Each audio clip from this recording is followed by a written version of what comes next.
दारू.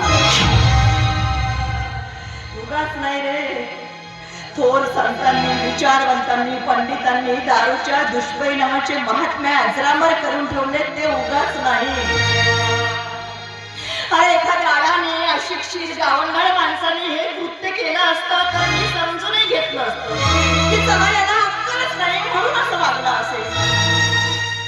पण तू तर शिक्षण घेतलंस ना, चांगलं काय वाईट काय यातला फरक जर तुला करता येत नसेल तर उपयोग काय शिक्षण घेण्याचा. आणि फक्त 6 महिन्यात हिंमत हारली. फक्त 6 महिन्यात. आता आपल्याला नोकरी मिळणारच नाही, आपलं जीवन संपलं, दारू प्यायची आणि मरून जायचं. ही कुठली अक्कल आहे रे, कुठली अक्कल आहे. फक्त 6 महिन्यात हिंमत हारली बेटा. तुझ्या पुढ्यात तुझी माई उभी आहे. गेले 18-20 वर्ष जीवन जगण्यासाठी संघर्ष करत आली.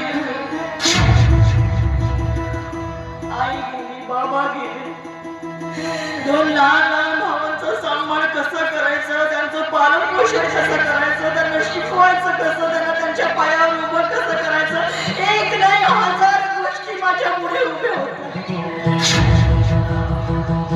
तुला माहितीये, तुम्हाला शिकवायचं होतं म्हणून मी माझं शिक्षण सोडलं. लोकांच्या घरची दोन्ही मांडणी केली, काळाच्या मुळे बाजारात नेऊन विकलं आणि तुमचं पालन पोषण केलं. मी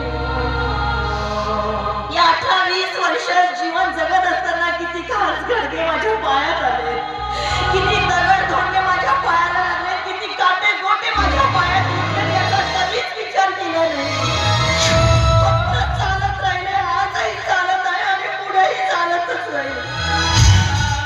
माझ्या जीवनात कितीही संकट आले तरी जीवन जगण्यासाठी कुठल्याही मार्गाचा अवलंब मी करणार नाही. कारण मला माहिती आहे बेटा, जीवन जगणं इतकं सोपं नसतं रे. संकट